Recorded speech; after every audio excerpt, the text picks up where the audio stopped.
আসসালামু আলাইকুম বাংলাদেশ, সবাই কেমন আছেন? আজকে আবারও আমি চলে আসলাম একটি ভিডিও নিয়ে। এখন আমি আপনাদেরকে দেখাবো এই সৌদি আরবের যে বাকালা আছে, যেটা সবজির দোকান বলা হয়, বাকালা দোকানটা বলা হয়, যেটা মুদির দোকান। আজকে আমি আপনাদেরকে দেখাবো এই সবজি দোকান দেখতে কেমন। তো আমি ভিতরে চলে যাচ্ছি।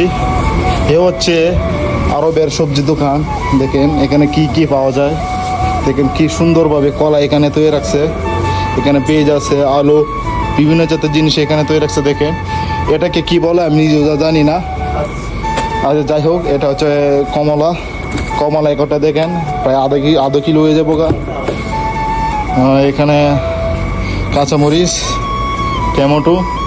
আর একটা জিনিস আমি দেখে অবাক হলাম, এই যে এখানে দেখতে পাচ্ছেন ঢেঁড়স, কাঁচামরিচ, এই শসা, বেগুন, বিভিন্ন একটা প্যাকেট করে তৈরি রাখছে।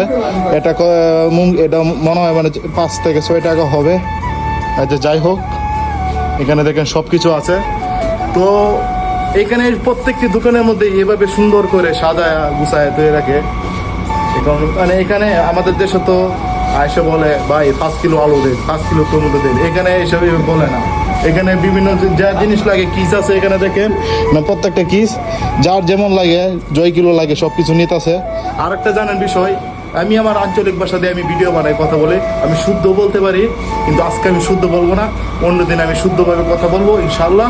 আর যে দেখেন এখানে যে প্রত্যেকটা দোকান, এর থেকে আর কত উন্নত দোকান আছে, কিন্তু আমি আরেকদিন আপনাদেরকে আমি আরেক ভালো উন্নত দোকান আমি আপনাদেরকে পরিদর্শন করে আমি দেখাবো ইনশাল্লাহ। তো ভিডিওটি আজকে এই পর্যন্তই। এই ভিডিওটি কেমন লাগে আপনারা কমেন্টে জানাবেন। কমেন্ট বক্স একবারে পাগা আপনাদের জন্য, এবং পরবর্তী ভিডিও দেখার জন্য প্রস্তুত থাকবেন ইনশাল্লাহ। ভাইয়া আমি আপনাদের জন্য নতুন একটা কিছু নিয়ে আসবো ইনশাল্লাহ। তো আজকে ভিডিওটি এ পর্যন্তই। সবাই ভালো থাকবেন। আল্লাহ হাফেজ। আসসালামু আলাইকুম।